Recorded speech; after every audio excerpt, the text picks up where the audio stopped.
لیکن صبح ہوتے ہی اسے معلوم ہوا کہ ایک ہی شب میں یہاں 3 انسانی جانیں تلف ہو چکی ہیں۔ ان میں سے 2 بے حد جدید بدصورت اور جرائم پیشہ لوگ تھے اور ایک حسین دوشیزہ تھی جو غالباً کسی مشرقی ملک سے سیر و سیاحت کے لیے یہاں آئی ہوئی تھی۔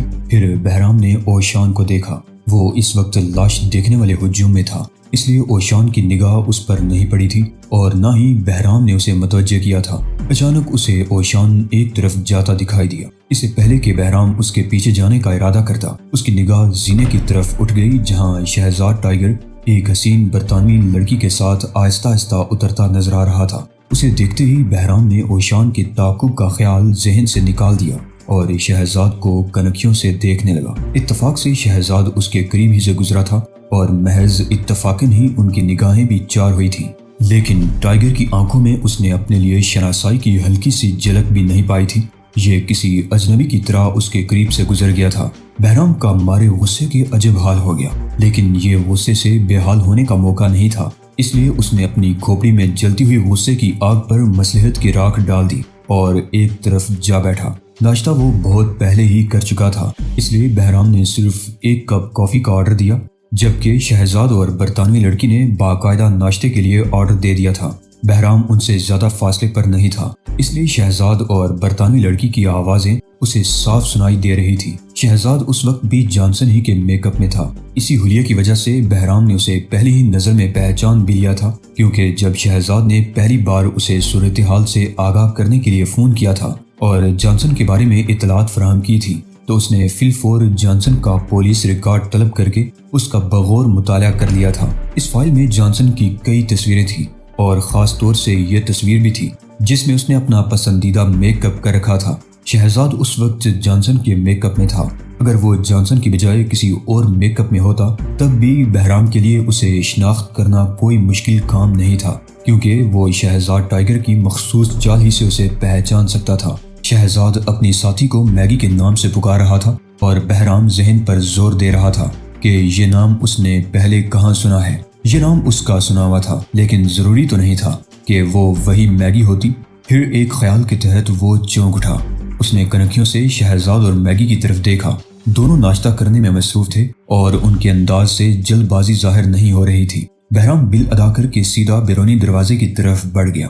وہ کسی پبلک کال بوتھ سے ایک ضروری فون کرنا چاہتا تھا اور اسے توقع تھی کہ اتنی دیر میں یہ دونوں بمشکل ناشتہ ہی کر کے فارغ ہوں گے۔ پھر اس نے ان دونوں کی باتوں سے اندازہ لگا لیا تھا کہ وہ کہیں جانے کا پروگرام بنا رہے ہیں۔ ایک قریبی بوتھ میں جا کر اس نے جلدی جلدی اپنے سیکرٹری سے رابطہ قائم کیا، جو اس کی آواز سنتے ہی بوکھلا گیا۔ غالباً وہ توقع بھی نہیں کر سکتا تھا کہ اس کا چیف یوں اچانک ہی الجیریا بھی پہنچ جائے گا۔ ہیلو چیف، سیکرٹری نے کہا۔ میں نے رات کئی بار رابطہ قائم کرنے کی کوشش کی تھی، لیکن فی الحال سب کچھ بھول جاؤ۔ بہرام غرایا۔ میں ایک لڑکی میگی کے بارے میں معلومات حاصل کرنا چاہتا ہوں۔ مجھے شبہ ہے کہ یہ برطانوی سیکرٹ سروس سے تعلق رکھتی ہے اور اس کا حقیقی نام میگی ہی ہے۔ اس کے سلسلے میں براہ راست برطانوی چیف سے رابطہ قائم کر کے معلومات حاصل کرو اور حوالے کے لیے میرا نام استعمال کرو۔ میں 4 گھنٹے بعد فون کر کے تم سے صورتحال معلوم کر لوں گا۔ بہرام نے یہ کہہ کر سلسلہ منقطع کر دیا۔ وہ اس گاڑی کی طرف بڑھ گیا جس کا انتظام اس نے نائٹ کلرک کے ذریعے آتے ہی کر لیا تھا۔ کار کا دروازہ کھول کر وہ اسٹیئرنگ پر بیٹھ گیا اور سگار سلگانے لگا۔ اس کی نگاہ ہوٹل سٹون وال کے صدر دروازے پر جمی ہوئی تھی اور وہ میگی اور شہزاد کے باہر آنے کا انتظار کر رہا تھا۔ اس نے بوتھ میں چند منٹ سے زیادہ وقت نہیں لگایا تھا۔ 15 منٹ گزر گئے، لیکن ان دونوں میں سے کوئی بھی باہر آتا دکھائی نہیں دیا۔ بہرام کے جبڑے سختی سے بنچے ہوئے تھے اور بے چینی کی لہریں اس کے پورے وجود میں کروٹیں لے رہی تھی۔ وقت جیسے تھم گیا تھا۔ یہ 15 منٹ بھی اس نے بڑی مشکل سے گزارے تھے۔ 21ویں منٹ پر اس نے ضبط کا دامن چھوڑ ہی دینے کا ارادہ کر لیا۔ اس کا ہاتھ کار کے دروازے کے ہینڈل پر پہنچا ہی تھا کہ شہزاد دکھائی دیا۔ وہ میگی کے ساتھ باہر آ رہا تھا۔ بہرام نے ایک طویل سانس لی اور ہاتھ دوبارہ اس پر رکھ دیے۔ وہ اس انداز میں بیٹھا رہا جیسے کسی کا انتظار کر رہا ہو۔ شہزاد اور میگی اسے سٹون وال کی پارکنگ کی طرف جاتے دکھائی دے رہے تھے، جبکہ بہرام سامنے والی سڑک پر اپنی کار میں بیٹھا ہوا تھا۔ شہزاد نے کار کا دروازہ کھولا اور پھر میگی کے لیے بھی دوسری طرف کا دروازہ کھول دیا۔ میگی کے بیٹھتے ہی شہزاد نے کار سٹارٹ کی اور پارکنگ سے سڑک پر لے آیا۔ پھر ان کی کار قریب سے ہوتی ہوئی تیزی سے آگے بڑھ گئی۔ بہرام نے کار سٹارٹ کر کے مناسب فاصلہ برقرار رکھتے ہوئے شہزاد کی کار کا تعاقب شروع کر دیا۔ اس کی پیشانی پر سلوٹوں کا جال تھا، اس کے لبوں پر عجیب سی مسکراہٹ تھی جسے عقب نما آئینے میں دیکھنے پر وہ خود بھی کوئی معنی پہنانے سے قاصر رہا تھا۔ یہ مسکراہٹ نہیں تھی بلکہ اس کی ہونٹوں کی ساخت ہی ایسی تھی، جب بھی انہیں سختی سے بیچ لیتا تھا تو یوں لگتا تھا جیسے وہ ہنس رہا ہو۔ بہرام کے جذبات اس وقت بے حد عجیب ہو رہے تھے۔ اسے وہ وقت یاد آ رہا تھا جب اس کے جگری دوست سرگوش نے پہلی بار شہزاد کا ذکر کیا تھا۔ سرگوش نے اس کے بارے میں جتنے بھی دعوے کیے تھے شہزاد نے ٹائیگر کا خطاب حاصل کرنے کے بعد پورے کر دیے تھے، لیکن اب ایک ایسی ناقابل فہم صورتحال سامنے آ گئی تھی کہ ٹائیگر کے ضائع ہونے کا امکان پیدا ہو گیا تھا۔ یہ امکان ماضی میں بھی پیدا ہوئے تھے، لیکن اس وقت حالات اور عوامل دوسرے تھے، جبکہ اس وقت ٹائیگر اپنے مشن اور اصولوں ہی کے خلاف ایک باغی کی حیثیت اختیار کر چکا تھا۔ وہ بڑبڑایا، کسی غلط فہمی میں نہ رہنا ٹائیگر، اگر تو نے بغاوت کی تو سب سے پہلے میری ہی گولی تمہارے سینے کو چھوئے گی۔ شہزاد تیز رفتاری سے کار ڈرائیو کر رہا تھا، یہ اس کی عادت تھی اور اس عادت میں وہ نیو یارک سے آنے کے بعد ہی مبتلا ہوا تھا۔ حالانکہ پہلے وہ متوازن رفتار کا حامی تھا، اس کا قول تھا کہ مشینری پر کبھی اعتماد نہیں کرنا چاہیے، کیونکہ مشینری انسان کی طرح جاندار اور ذاتی سوجھ بوجھ نہیں رکھتی۔ انسان خطرہ محسوس کر کے خود ہی رک جاتا ہے، جبکہ کار خطرے سے بے نیاز آگے ہی آگے بڑھتی چلی جا سکتی ہے۔ مختلف سڑکوں سے ہوتی ہوئی شہزاد کی کار شہر کے اندرونی طرف جا رہی تھی۔ بہرام نے اب تک فاصلہ برقرار رکھتے ہوئے احتیاط سے کام لیا تھا۔ وہ نہیں چاہتا تھا کہ شہزاد یا اس کی ساتھی اس تعاقب سے باخبر ہو۔ ایسی صورت میں وہ ان کی خاک پا بھی تلاش نہیں کر سکتا تھا، کیونکہ وہ فائٹر یا سراغ رساں نہیں بلکہ ایک دماغ تھا، تھنکر تھا، جو اپنے کمپیوٹر اور مشینوں کے درمیان تجرد کی زندگی بسر کرتے ہوئے عمر رسیدہ ہو گیا تھا۔ اچانک اسے شہزاد کی کار رکتی دکھائی دی۔ کار جس عمارت کے سامنے رکی تھی اس میں زیادہ تر طبی اور نفسیاتی امراض کے ماہر ڈاکٹروں کے ذاتی کلینک تھے۔ بہرام سوچ رہا تھا کہ یہ دونوں یہاں کیوں آئے ہیں، کیا کسی سے ملنے کے لیے آئے ہیں، یا وہ مزید نہ سوچ سکا اور کار آگے بڑھا لے گیا۔ عمارت سے کچھ دور اس نے ایک درخت کے نیچے کار کھڑی کر دی اور شہزاد کی گاڑی کی طرف دیکھنے لگا۔ اس لمحے اسے چونک جانا پڑا کیونکہ ایک سرخ رنگ کی کار شہزاد کی کار سے کچھ فاصلے پر آ کر رکی تھی۔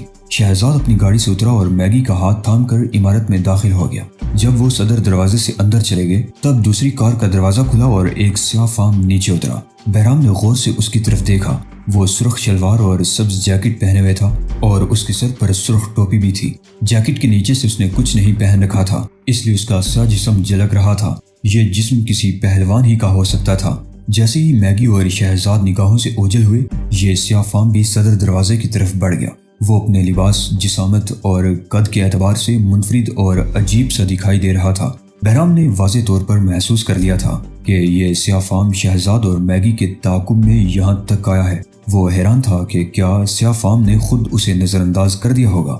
یقینی بات یہی ہے، ورنہ وہ مجھے یوں ذہن سے جھٹک کر شہزاد اور میگی کے تعاقب میں اندر نہ چلا جاتا۔ کہیں اس کا کوئی اور ساتھی تو آس پاس موجود نہیں۔ اس خدشے کے تحت بہرام نے ادھر ادھر دیکھا، لیکن کسی کو اپنی ذات میں دلچسپی لیتے نہیں پایا۔ بہرام نے اپنے کوٹ کی جیب ٹٹولی، اس میں بھرا ہوا ریوالور موجود تھا۔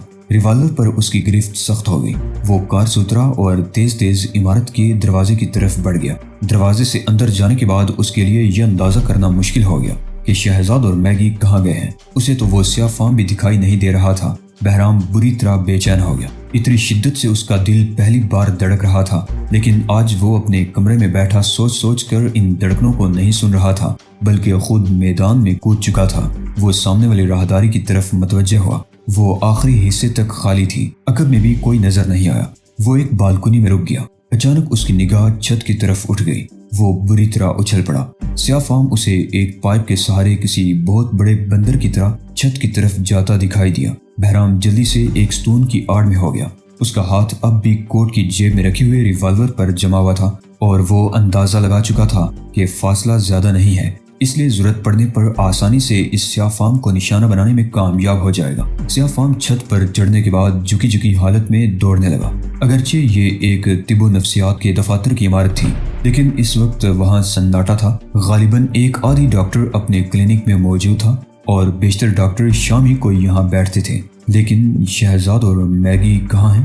اس سوال کا جواب صرف یہی تھا کہ سیاہ فام پر نگاہ رکھی جائے۔ اگر وہ انہی دونوں کی ٹو میں ہوا تو آسانی سے پتہ چل جائے گا کہ وہ کس کمرے میں موجود ہیں۔ سیاہ فام چھت پر لیٹ گیا۔ اس کے انداز سے بے پناہ پھرتی ظاہر ہو رہی تھی۔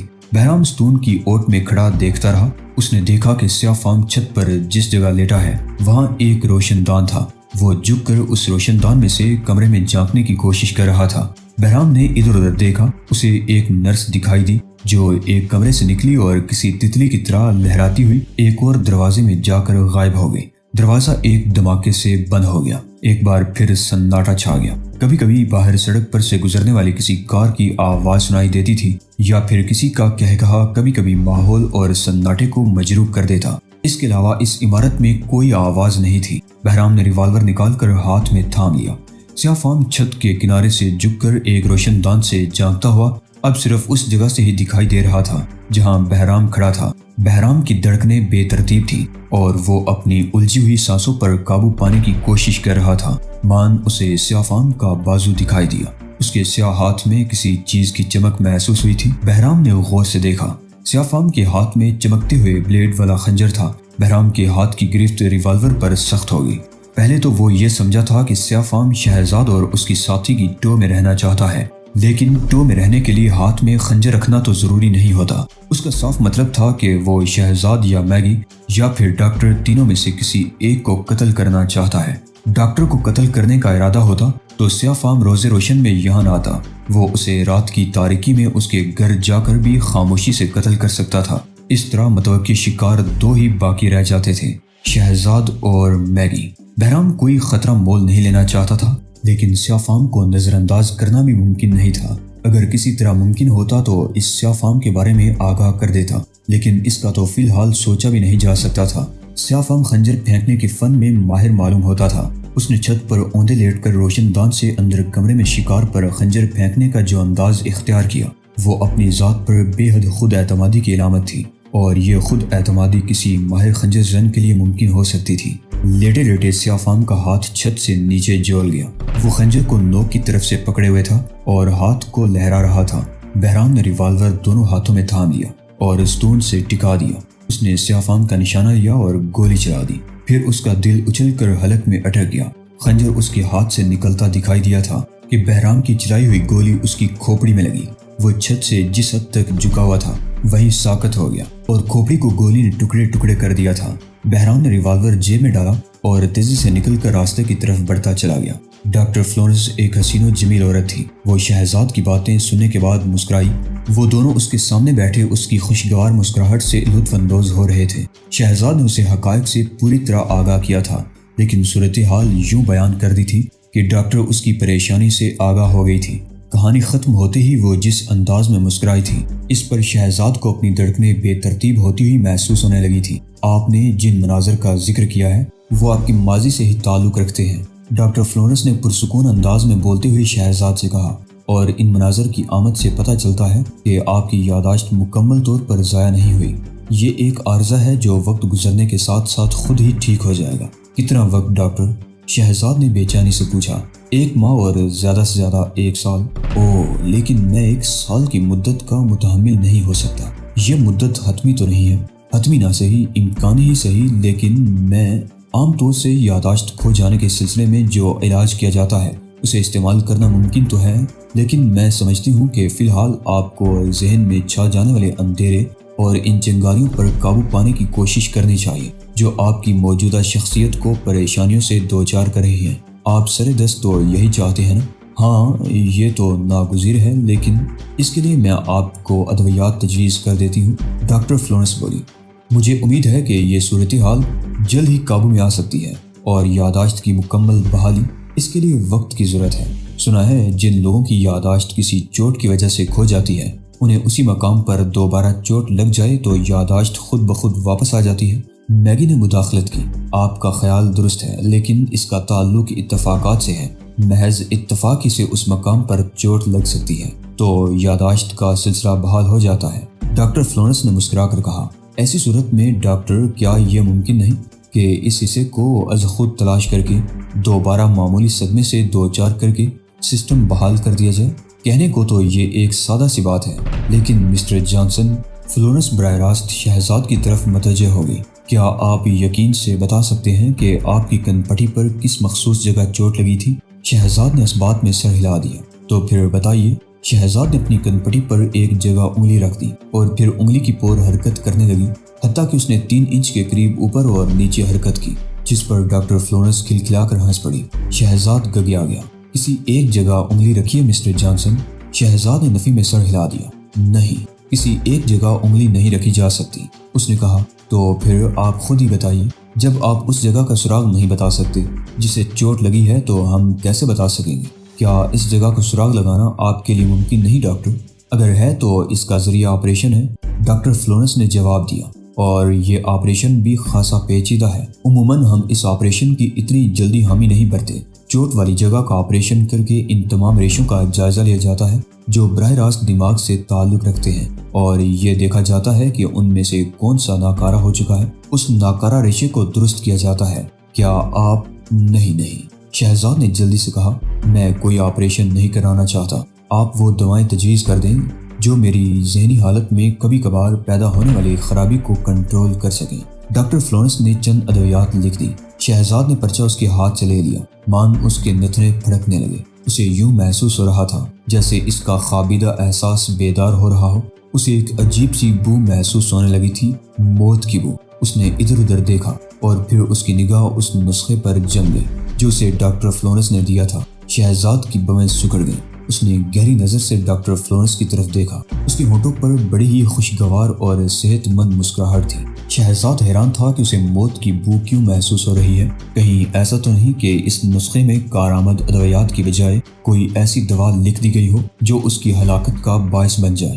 یقیناً ڈاکٹر فلورنس اس حسین مسکراہٹ کی اوٹ میں اس کی موت پر لگایا جانے والا کہا دبا ہوا ہے۔ وہ جس انداز میں ڈاکٹر فلورنس کی طرف دیکھ رہا تھا، وہ انداز فلورنس کو شاید پسند نہیں آیا تھا، کیونکہ اچانک ہی اس کی مسکراہٹ ختم ہو گئی اور اس کی جگہ بے پناہ سنجیدگی اور سختی نے لے لی۔ کیا بات ہے ڈارلنگ؟ میگی بھی چونک پڑی۔ کچھ نہیں، شہزاد نے کہا اور اٹھ کھڑا ہوا۔ اس نے نسخہ طے کر کے اپنی جیب میں رکھ لیا تھا۔ ڈاکٹر فلورنس بھی اٹھ گئی۔ شہزاد نے مسافے کے لیے ہاتھ بڑھایا، پھر اچانک ہی فلورنس کے ہاتھ کو جھٹکا لگا اور وہ میز پر آگے کی طرف جھک گئی۔